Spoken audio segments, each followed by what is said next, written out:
Dear students, I welcome you to another session on my course Sociology of Education. The topic of today's session is educational opportunities. It is the continuation of my last lecture, and today we are going to discuss some of the important gender differences in access to educational opportunity. As I was discussing in my previous lecture, that educational opportunity means access to education, how education is available and accessible to different segments and different social classes of the society.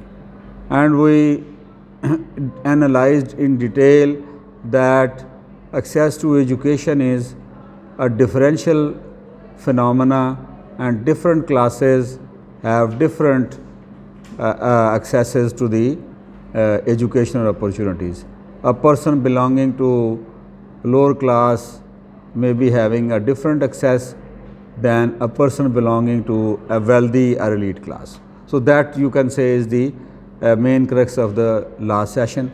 Today we will focus on the biological and gender differences, mean the inherent biological and sexual differences between male and female, between man and woman, between boy and girl, and how these biological and sexual differences are then reflected in access to education. How education is assessed by a male, for example, in a society, and a female in a society. You must keep in mind that the difference in gender access to education has a close link with cultural, with religious, with political, and with economic environment of a society. As a sociologist, when you study educational opportunity from the perspective of gender differences, you should also look into the different contexts or causes, whatever. It depends upon your approach, whether you are taking a qualitative approach to your problem or you are taking a quantitative. If you are looking to measure the gender differences, then you might adopt a causal approach. You might try to develop a causal model and then try to test that model through data collection and analysis. And if you are adopting a qualitative approach to your study, you might try to understand and interpret different contexts such as cultural, political, economic, and religious. They are contexts, but they can be hypothesized and they can be explained and interpreted in different ways. They can be you can measure these areas, or you can just interpret the context. Just to highlight the differences, it is very important that this notion of gender differences needs to be seen in the context of modern education. In modern education system, the core assumption is that education and educational process and educational opportunity should be ideally equal to a man and woman, should be accessible equally to a boy or a girl. But you know, there may be cultural reasons due to which there is a difference in access to education. There may be religious reasons due to which there is a difference in access to educational process or educational opportunity. There may be political system of a society and the economic system of a society. If we compare, if we analyze and look at the issue of gender differences on a global context, for example, in the Western and the American, North American hemisphere, there is a gender difference, but it might be much less than it in the South Asian or the Far Eastern societies. Why? Because of modernization, because of industrialization because of urbanization in the West and in the North American hemisphere. While countries in Africa, countries in Asian continent and African continent are less urbanized, less modernized, less industrialized, therefore you might find a relative gap on the macro level. You can say macro level the difference. People in the West are more educated, you will find them more educated compared to people in men and women in the Asian or the South Asian or Far Eastern hemisphere. So this is the macro level. But when you go on the micro level, when you look at one particular society, say American society or the British society or the Pakistani society or Indian society, the reasons of differences may vary. You know, the way culture operates in Pakistan may be entirely different the way it operates in Britain or it operates in US. So as a social scientist, as a sociologist, you must keep on searching for particular causes, particular reasons prevalent within a society, and then you should also be able to compare those causes and reasons on a global, on a larger, on a macro scale, on a bigger scale. When I say macro scale, it means you are comparing one society with another society, one system with another system. And when I say micro, it means that you are looking now at one particular society, A or B or C. Now, this is but natural. Gender difference is but natural. It's a biological. This is a biological fact that either there are men or there are women in the world. But how far this difference, biological difference, should come into the classroom, for example, in the evaluation of the students, in the grading, you know.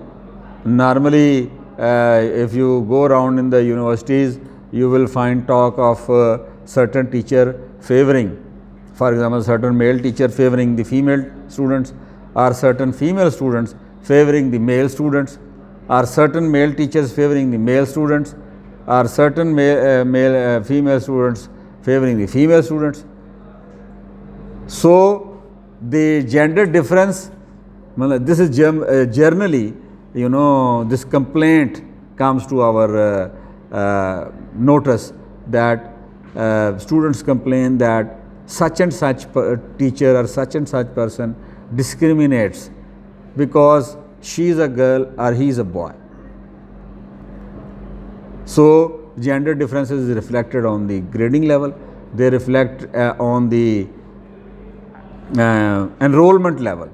How many students are boys and girls in a classroom, composition of the classroom. For example, if you look at your own class, you will find there are more girls than boys. So this is there is a clear-cut difference. Naturally, if we apply the statistical rule, on average, the best performer of the class should be a girl. This is what the deductive reasoning says. But there is no guarantee that a girl will secure the highest marks in this class. It is quite possible that a boy, although who are there in minority in my classroom, a boy might get a good grade, an excellent grade.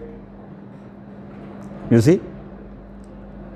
So you must look into the causes of everything, of every. So if you whichever social phenomena, whichever social process, whichever social activity or event you are studying and observing and analyzing, you should look at it from a cool mind, from a cold-blooded, you know, as the Jinnah, as Muhammad Ali Jinnah would say, I am a cold-blooded logician. So as a social scientist, as a sociologist, you should not get involved in your object of inquiry, even if the object, the event you are inquiring is you belong to that, for example, culture, or you belong to that sect, or you belong to that political party. It should not influence your analysis. You have to be objective, you have to be rational, you have to detach yourself and analyze that why there are gender differences in the access to education in Pakistan, for example. Why more boys, if we look at the last Pakistan education statistics of 2017, I was reading yesterday, and I observed that almost parity at the primary level enrollment of boys and girls at the point, but there is still a difference of 2%. 68.9 something percent boys are enrolled and 66 point something percent, 62, 60 girls are enrolled in the primary. Similarly, at the secondary level, there is a difference, although not a major difference, 2 to 3% difference between the boys and the girls enrollment as far as their gender is concerned.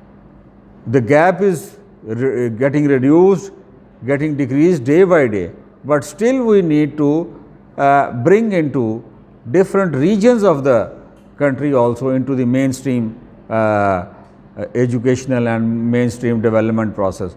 For example, students hailing from far-flung areas of Balochistan, Panjgur, Turbat, or from the tribal areas in the north, in KP, and far-flung areas of Punjab and Sindh.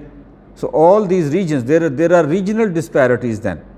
The people who are living, the men and women, are the boys and girls, are the male and female living in cities, more developed cities, have more access to education in Pakistan than those who are living in far-flung areas, in rural areas, in less developed areas. I won't call them backward areas. I would call them, this is their misfortune, this is unfortunate that the state is not providing them education. Education is not accessible to far-flung areas of Pakistan. Then, these are, you can say, these are the different levels of differences. Then you see that there is major cultural influence in gender differences. Still you will find people who don't want to send their girls to education. They don't want their girls to be educated in Western schools and colleges and Western sciences. The most notable example is the Taliban in Afghanistan.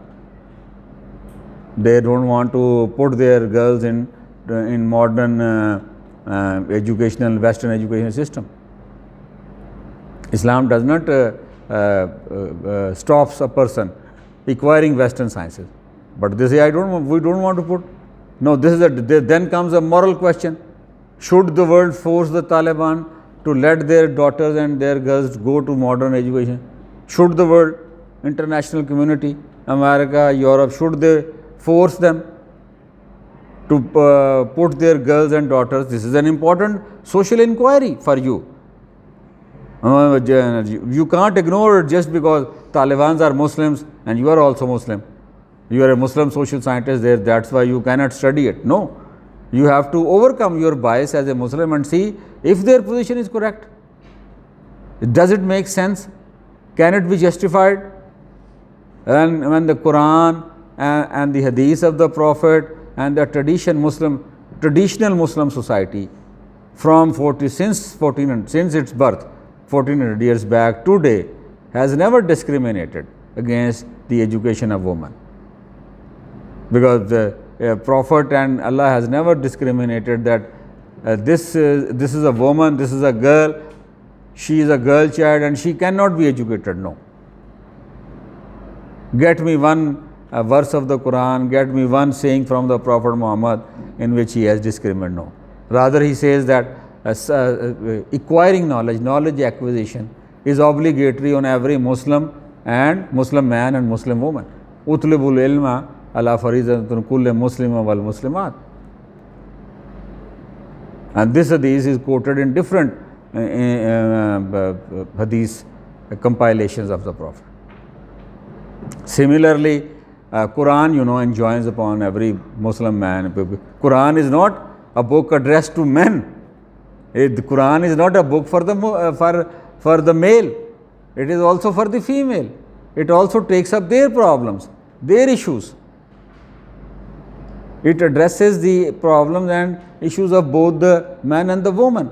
And the first revelation which came to the Prophet, which was brought to Prophet Muhammad, by the Archangel Gabriel was Ikra bismi rabbika allazi khalaq. Read in the name of thy Lord. Ikra bismi rabbika allazi khalaq. Read in the name of thy Lord who was created. Khalaq al insana min alaq. Created the man from a clot of blood. The first fact which the Quran is stating to the Prophet is reading, knowledge, acquisition of knowledge. But because you acquire knowledge by reading. If you don't read, how will you acquire knowledge? Reading is the basic process. Although listening is another process of knowledge acquisition, but it is the reading. It is through writing that knowledge is recorded and transmitted. So this is but obvious that Islam is a religion of knowledge, people of knowledge. And it is this emphasis, this basic and fundamental emphasis on reading is being given by the one who has created the man and woman who are supposed to read and acquire knowledge. Ikra bismi rabbika allazi khalaq. The one who has created you all, man and woman, male and female, masculine, feminine. Ikra bismi rabbika allazi khalaq. Khalaq al insana min alaq. Created them. We translate it as a man, and because that is the jargon, that is the idiom. That is how word insan is translated into English language. But the word insan, al-insan in Arabic, if you go and search an Arabic dictionary, it includes both man and woman. It includes both man and woman. Khalaq al-insana mil. Then the biological fact is, in order to emphasize the fact of knowledge, the fact of reading, the second verse of the surah Ikra al-Ala is Khalaq al-insana min alaq, that the one who has created the man from a clot of blood. And now the embryology, modern embryology, if you go and study, therefore that is the beginning of human embryo inside the womb of a mother. That is the beginning. That is the foundation and the basis of human creation. You see, the life of a human being starts as a clot of blood. So it is as important. Education, act of knowledge, act of education is as important as the existence of a man, humankind, existence of a man and a woman, existence of al-insan. I would prefer to use this word al-insan, which means man and woman. You see, word al-insan is gender neutral. If you focus on it, if you analyze, if you go into its grammar, when we say man and woman, the very word in English explains that these are two different sexes, these are two different genders.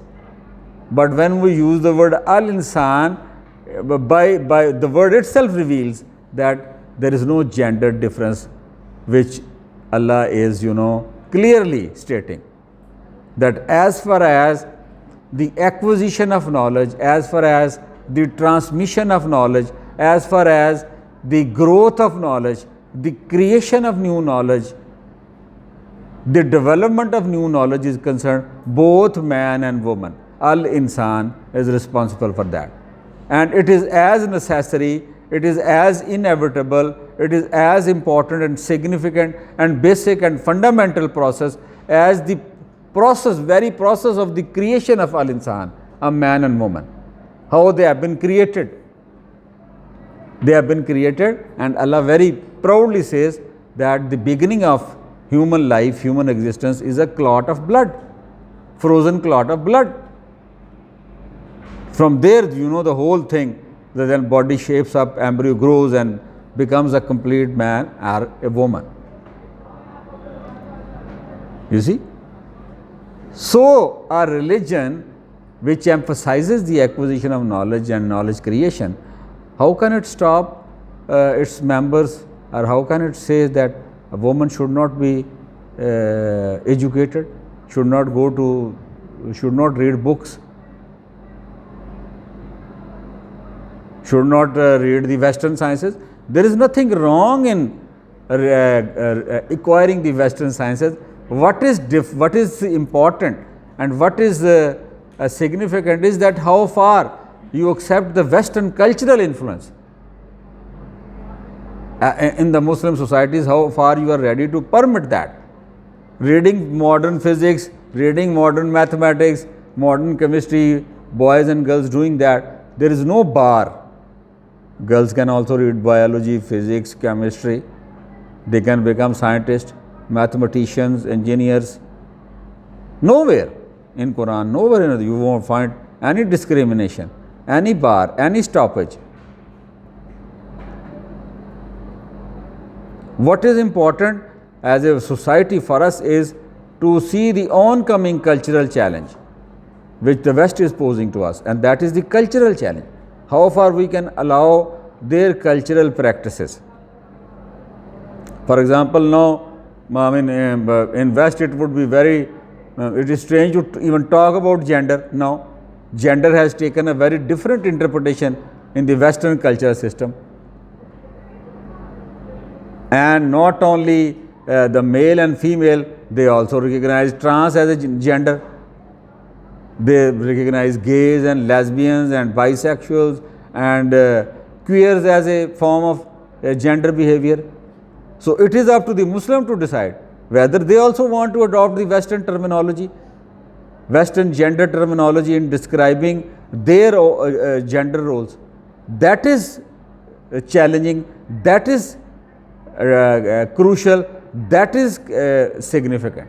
That needs to be seen. How our states and our societies protect our moral fabric, moral foundation given to us by Quran and by the teachings of the Prophet Muhammad.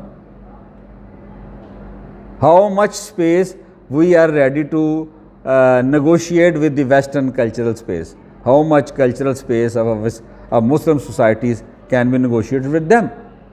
So all these things are going to be reflected in coming, as you are the emerging generation of social scientists, you are going to face these problems practically. You have to address these issues. So you have to be very well aware of not only your own cultural tradition, but the cultural tradition of the West. And when over and above the technological context, the internet, the rapid communication, if something happens, if a girl is stopped from going to school in one part of the country, it becomes a global issue. How you are going to manage that if you don't allow your girl child to go to the school?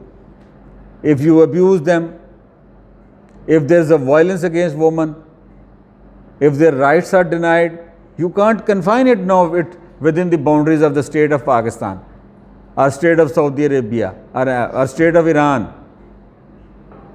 Islamic states have to now redefine themselves. Are they ready? So as a social scientist, you have to look into the cultural factors, how they influence the shaping of gender behavior and what it comes to, what roles are then defined. If you look at the childbearing practices of a culture or socialization practices of a culture, from the childhood, you will observe that boys are encouraged to go out, to be more active, because the Pakistani culture, relies on the boys as a breadwinners, that they will earn money, they will go and do some job, adopt some profession. So their mothers and their fathers, they socialize them into action, into activity, into extrovert behavior, while the girls are kept within the confines and the boundaries of the house. And if they try to be active and extrovert, they are discouraged.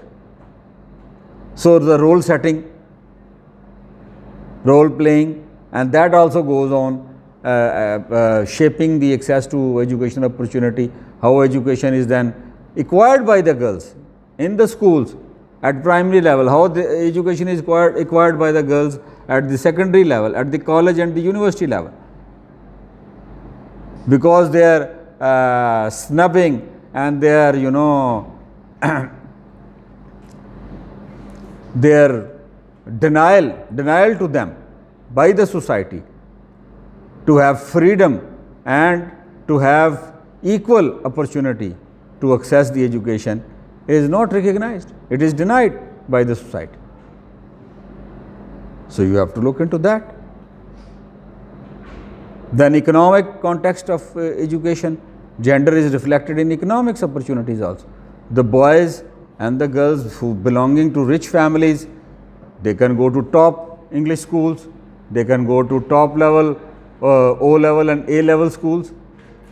They study there, and from there, they just fly to the Western universities, to the US or to the UK universities, while the boys and the girls belonging to a middle class or lower middle class, they are rubbing their shoulders and heads in trying to get into a public sector university in Pakistan, and if they are intelligent enough, they are competent enough, they might get a scholarship to a private university. But then maintaining that scholarship is a very tough job. And if you are lucky that you are born into a good, healthy, in a good, financially good family, sound family, then you might have access to a good university, private university in Pakistan. Otherwise, you need excellent marks, top class marks to get into a public sector university. But now, even in public sector university, you have to invest a lot of money. It is no more fully subsidized. You have to pay minimum tuitions to get your degree. So education is becoming very costly, very competitive, and at the same time inaccessible to certain segments of the society. And when it is it is becoming inaccessible to certain segments of the society just because their economic conditions are not better off. So just imagine how you can achieve parity between male and female and boy and girl. The difference and the gap will increase many times, because the economic bias and the economic inequality is so big, so mammoth, that it affects even the gender. A person belonging, for example, a man and a woman having 6 children and belonging to middle class income, have with a monthly income of 50,000 rupees. How can they educate their 6 children, 3 girls and 3 boys? Just imagine in a good private school, number one, and if they have been, for example, suppose by one way or another they have been able to educate them in a good private university, 6 boys and 6 girls. And this also brings us to the issue of management of population, fertility, to control the fertility of the population. How many children then you have to have in a family? What should be the family size? 6 or 3 or 2 or 1? China, for example, for the last since 70s, 80s from 80s they adopted the one-child policy. China is famous, and they achieved complete control, population control. And the control has reached to such a point now that the Chinese government their demographic curve started declining. The productive population started declining, because you continuously need young and healthy and energetic population to run your factories, to do the agriculture, and to run the universities, colleges, and administration of the state. That was declining. So they again allowed 2 children. You can have 2 and 3 children. They have recently allowed that. They have finished the one-child policy. Similarly, in Europe, they have achieved a negative fertility, 0. Now, what happened? there is a crisis of labor in Europe. They don't have cheap labor and accessible labor. So that is why the immigration policy, now you should understand why the immigration policies of Canada, Western Europe, Australia, New Zealand are very friendly, labor friendly, immigrant friendly, because they need young, healthy, active populations from the world, across the world, from Pakistan, from India, from Far East. So teen population, young population, even from countries like Pakistan, well educated, computer engineers, doctors, scientists, mathematicians, social scientists, they migrate to Western Europe, they immigrate to Canada, they immigrate to Australia, because they don't have enough economic and job opportunities in, say, Pakistan, so they immigrate. So a trained, well trained manpower, just drains out to the Western hemisphere. Their progress, their growth becomes sustainable, while these societies from where people immigrate to advanced societies, Western, their growth is then becomes suffered, it suffers. Then there you might find political context to lack of access to different genders. Certain politicians like Donald Trump, who are misogynist, who openly criticize the role and the importance of women in the society, who just treat them and look at them as an object of sexual pleasure and nothing else. Even in Pakistan you will find misogynists, in India you will find misogynists, everywhere, who discriminate against women just on the basis of their bodies and then nothing else. They don't think that they have intellect, they have the ability to run and manage the affairs of the state or the society. But on the other hand, we find successful corporate leaders, we find successful women in business, in agriculture, in politics. So this is a myth that men have far greater intellectual ability than women. No, God has given them equal genetic ability to do mathematics or to do physics or to do social science. It is on the roles and the responsibilities that the difference comes. Within the Muslim traditional Muslim system, social system, in our social system, the emphasis is that woman should take care of the home, should play an active role in that. What's wrong in that? There is nothing wrong in it. In the West, who has given total freedom to women to go outside, what happened there? The family system is broken, it is shattered. You see, marriages are ruined, divorces are at peak. Even if people get married, they get divorced within a year. We are still having lower divorce rates. We are having less broken families. But here again, because we have started following, in Pakistan, people have started following the Western model of development, economic development. So that model of development emphasizes equal participation for man and woman, and that is having an impact on the social organization of the family in Pakistan, in the Muslim societies also.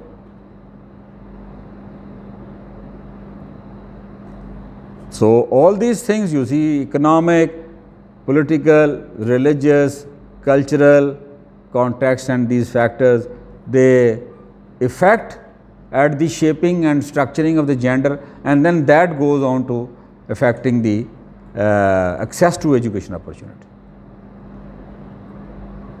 in assessment, in grading, in other things. We find discriminations.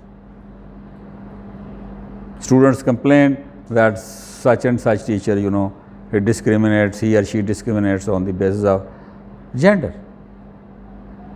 But these issues are very complex and they cannot be solved in one day, in 1 hour. They need an overall, you can say, systemic level. On the level of system, you have to bring in changes. You have to bring in certain reforms in which the morality and the ethical dimension of human actions are incorporated. Either people are self-conscious that this is the limit, or laws and ethical boundaries are well in place on the social level. So the boys and the girls and the man and the woman and the female and the male are equally treated, equally evaluated and assessed in the classroom, at the school, at the university, in the educational system. Gender differences are a reality. There are differences in enrollment of male and female at the secondary level, at the primary level, at the higher education level. Then in the labor force, more men than women. Then in leadership roles, you find it. In the scientific disciplines, physics, chemistry, biology. But through emancipatory, participatory policies and through reformed social and economic strategies, more women, more girls, more females can become the part of mainstream. So thank you very much. This is for today's lecture. You have any questions?